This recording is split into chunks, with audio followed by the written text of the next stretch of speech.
Srimati Radha Chavan, Secretary DOPT. So first I would like to request Madam Radha Chavan to brief you, on the subject of this Rishikesh meeting. Basically, it will be focusing on gender and anti-corruption efforts. So please, ma'am. Thank you. And first of all, thank you for taking time out and coming on very short notice for this briefing. We are starting our second working group deliberations tomorrow in Rishikesh, and this is a follow-up on, as was mentioned here, the March first working group meeting, and the subject being anti-corruption. This looks at how the G20 countries can come together on building a informational as well as an operational framework for networking, for sharing information with proper operationalization for supporting, which includes mutual legal assistance, the fugitive economic offenders, how to prevent their safe havens, and how do you contribute and collaborate with each other for ensuring that the anti-corruption initiatives of these countries are much more enhanced by way of efficiency and effectiveness in which the countries deal with these issues. We are also bringing in especially the role of audit institutions in anti-corruption. So this is one of the major highlights that this working group will be working again. The integrity and effectiveness of public bodies and authorities which are responsible for preventing corruption. तो इसमें हम लोग उन संस्थाओं को जो anti corruption का कार्य देख रहे हैं, उनको एड्रेस कर रहे हैं, उनके अंदर जो इंटीग्रिटी और इफेक्टिवनेस, उनके जो कार्य करने का इंटरनल प्रोसेसेस हैं, उसको भी किस तरह से सुदृढ़ीकृत किया जाए, उस पर भी इस डेलिब्रेशंस के दौरान ध्यान दिया जाएगा। आईसीटी को किस माध्यम से और इफेक्टिवली यूज़ कर सकते हैं इंफॉर्मेशन शेयरिंग के लिए, ऑपरेशंस के लिए, और जैसे कि बताया गया जेंडर, महिलाओं पे इसका करप्शन के एक्टिविटीज़ का कितना प्रभाव पड़ता है, since the women are specially vulnerable when it comes to corruption related activities, because they also need to be empowered so that they are not as vulnerable in accessing very critical government services while they come to interface with the government structures. That also will be highlighted. I'm sure the minister will touch upon it more. Into this year of G20, and as I said earlier also on one of the occasions, this happens to be a very special year from India's point of view. We are hosting G20 and Prime Minister Modi. It also happens to be the International Year of Millets. So most of the G20 events are also showcasing that aspect of it, which also was being observed at the behest of India.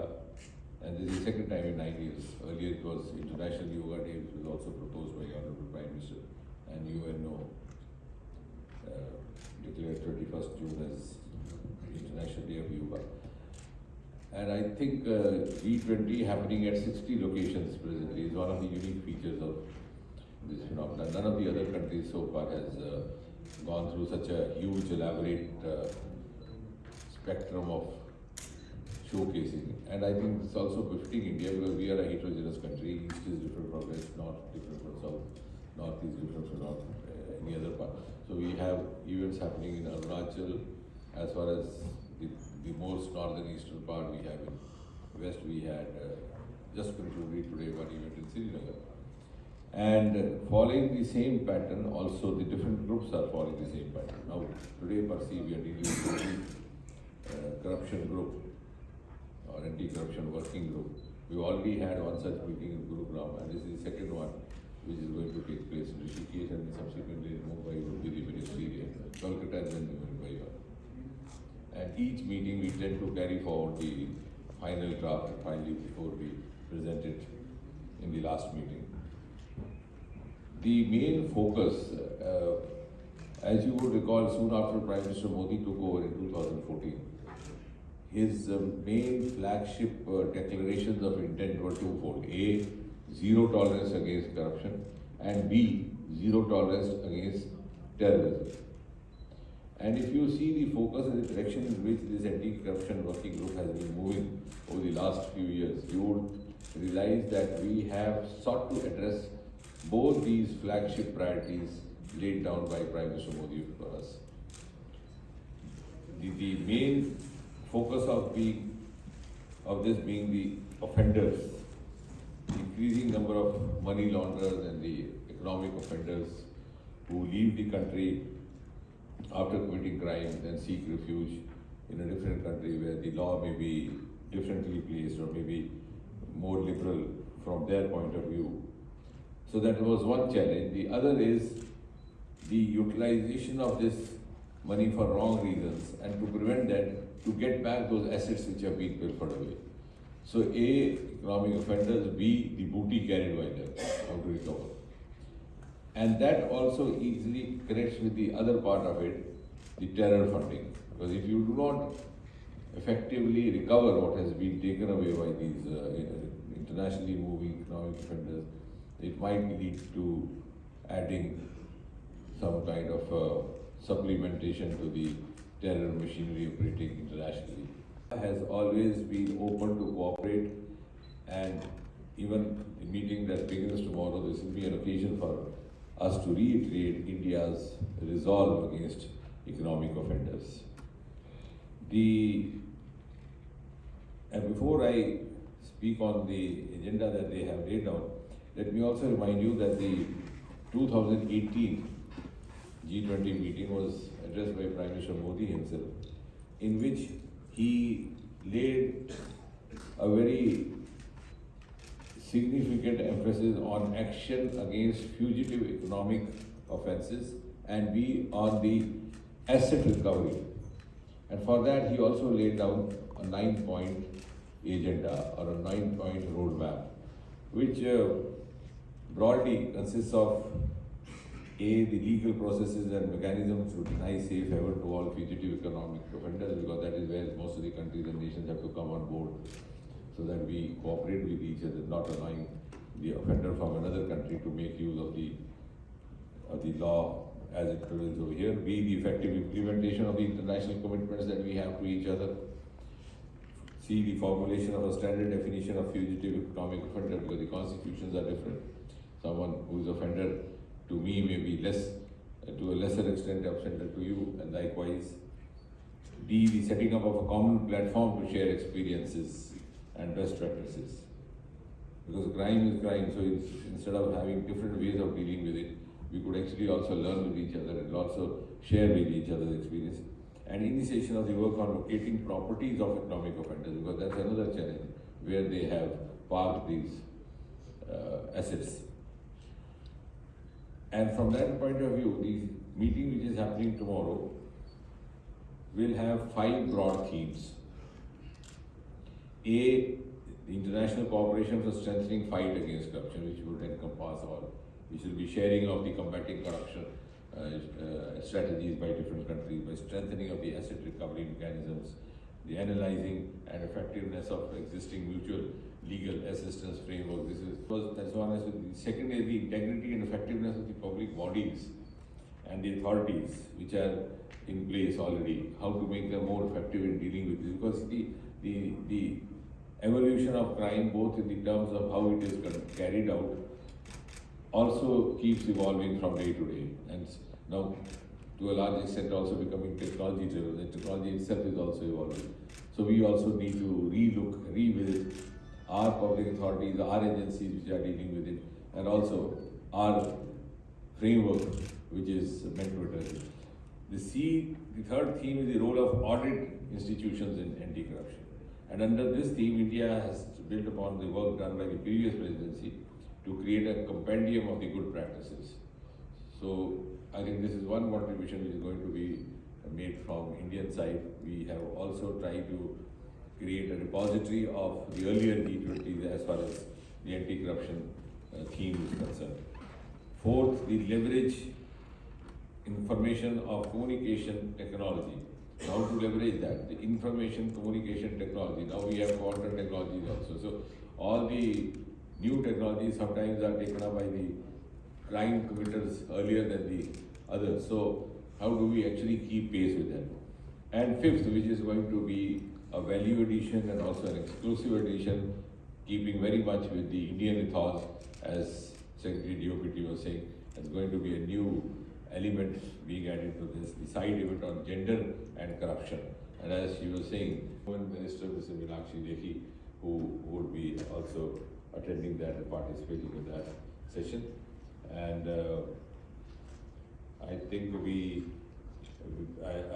that's at the end of it, we will come out with a draft and which will be taken to the next draft. So that's the agenda for the Rishikesh, G20 Rishikesh. निश्चय जो हमारा चर्चा होती है broad base व्यापक चर्चा होती है, किसी व्यक्ति विशेष को नहीं होती जब इस तरह का फोरम है, क्योंकि 20 हमारे देश हैं G20 के, उसके अतिरिक्त 10 हैं इनवाइटी और उसके अतिरिक्त है नॉन गवर्नमेंट ऑर्गेनाइजेशंस, और इंडिविजुअली कुछ भिन्न भिन्न कंसर्न्स भी रहते हैं, लेकिन जो कॉमन कंसर्न है उसमें ये आ रहा है। और ये एक ऐसा फिनोमेना है जो पिछले कुछ वर्षों में दूसरे देशों को भी उसका एहसास होने लगा, उसका सामना करने में। अब ये ऐसा नहीं रहा कि केवल भारत को ही इसका भुगतान करना पड़ रहा है, क्योंकि जो इकोनॉमिक ऑफेंडर है आज यहाँ से उठ करके वहाँ गया, वहाँ बेशक उसने शरण ले ली, कल वहाँ से उठ करके कहीं और भी जा सकता है। और इसलिए अब धीरे धीरे ये समझ में आने लगा कि इसके लिए हमारे पास एक संयुक्त स्ट्रैटेजी, एक कॉमन ग्लोबल स्ट्रैटेजी की आवश्यकता है। और मुझे लग रहा है कि पिछली मीटिंग का भी जो अनुभव रहा हमारा गुरुग्राम में, धीरे धीरे हर मीटिंग के बाद, हर सक्सेसिव मीटिंग के बाद ये एहसास भी और शिद्दत पकड़ता जाता है कि we have to come together and share our practices and evolve strategy.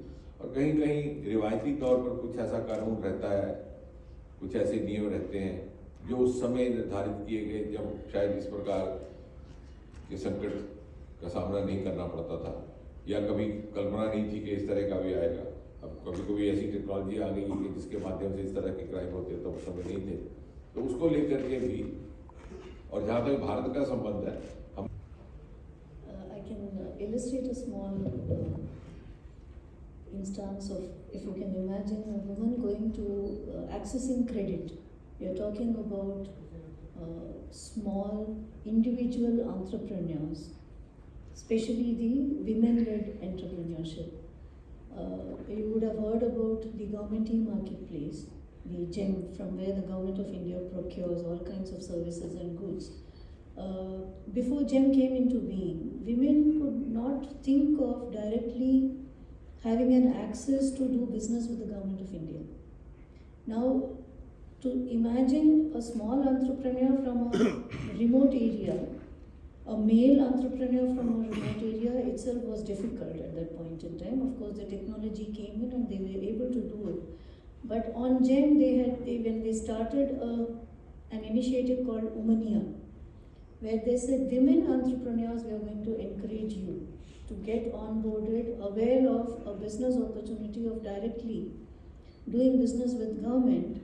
The immediate success of the significant numbers of women entrepreneurs who could immediately get on board gives you a sense of the moment you make anything that is opaque into something that is very transparent, the vulnerable section, which is the women who had the potential to do business, to be entrepreneurs, but who were vulnerable enough not to enter into it because of the concerns they would have had in going to a government office, interacting with an officer on a lot of issues, and also understanding that there may be corruption related practices which might be in vogue as part of a traditional way of working in government at that point in time. All of that taken care by both digitalization as well as understanding that women need a little different approach, because considering their social and economic vulnerability, any anti-corruption activity by way of strategy or even tactics would need to have a little more sensitive handling and customization, keeping in mind that some of the services that are delivered need to be customized to understanding women from vulnerable areas, vulnerable sections of the society, culturally and otherwise, would be partaking of those services. And how do you address those corruption-related issues? It is not one broad stroke where you say, I have done an anti-corruption initiative and it addresses their issues. Is probably you have to do a more nuanced look at when you think of major stakeholders of that service being women. And it is evident when we did it on GEM, where there was no women entrepreneur. The moment you sort of customized and aligned into their requirements, taking into their access and other vulnerabilities and limitations, you immediately opened up a huge area of potential where they thrived and are continuing to thrive. So the concern, the focus on the side event tomorrow, where we have entrepreneurs from SHGs, local SHG in Uttarakhand, they'll come and share their experiences of how corruption and overcoming those corruption led to a massive group of self-help Mahila Mandals come into an area and actually flourish in delivering and making themselves empowered both financially and otherwise. This is what this side event would for the first time bring into fore, and we hope that going ahead, G20 will sort of subsume it as part of their main agenda, which is looking into the anti-corruption subject matter. That part is part of the main agenda of the anti-corruption working group, which is being carried forward from one meeting to the other, also from one G20 to the other. It was part of the earlier G20 groups. As I mentioned, the G20 5 years back, 2018, the Argentine, where Prime Minister Modi himself, emphasized India's two-pronged approach and gave us an 9-point framework also, the roadmap. So that is because that part of it, the economic offenders and economic fugitives, the offender fugitives going out and see their assets, where they park and cause loss to whom. So this part of it is increasing, it's enlarging every passing year, and more countries are feeling the heat of it. And therefore I think the consensus is gradually coming forward. And India has always been in the forefront of sensitizing all the other member nations to have a common approach and also accordingly frame a common strategy. Is that right?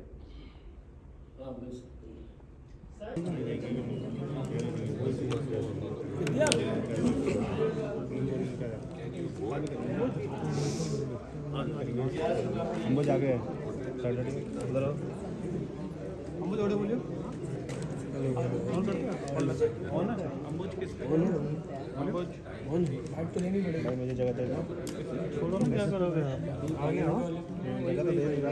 अंबुज बोलियो apartment वाले, ठीक है।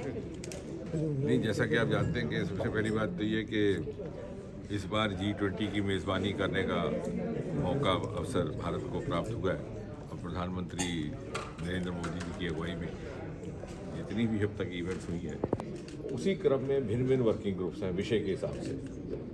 जैसे कल अब श्रीनगर में tourism वालों की मीटिंग संपन्न हुई है। ये DOPT विभाग के साथ संबंधित एंटी करप्शन वर्किंग ग्रुप है। उसकी पहली मीटिंग संपन्न हुई थी गुरुग्राम में, अब दूसरी होने वाली है ऋषिकेश में। उसके उपरांत एक और मीटिंग होगी और फिर जो अंतिम मीटिंग रहेगी मुंबई में।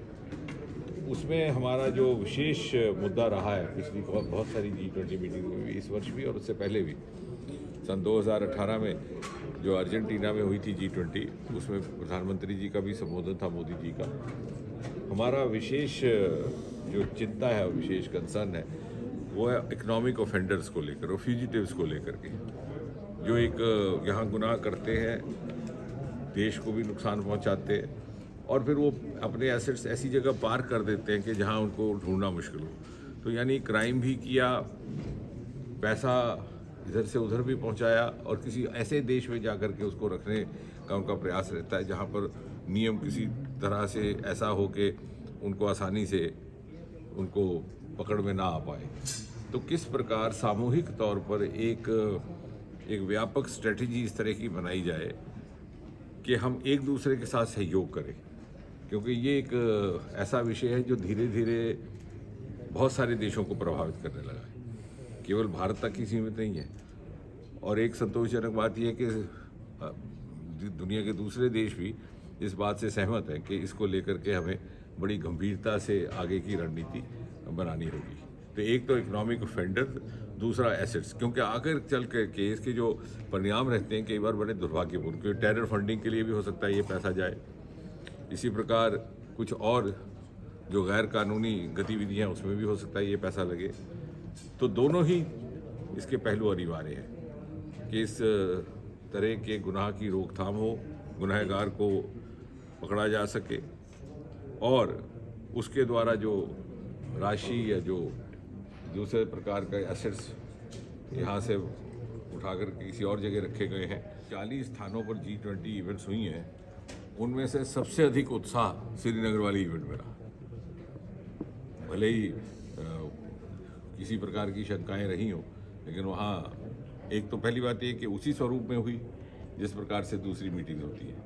उसमें वर्किंग सेशंस भी थे, उसमें बायलैटरल भी थे, इंटरैक्टिव सेशंस भी थे, उद्घाटन समारोह तो होता ही है। उसके अतिरिक्त वहाँ पर सांस्कृतिक प्रोग्राम भी हुए, डल झील के किनारे भी कार्यक्रम आयोजित हुए।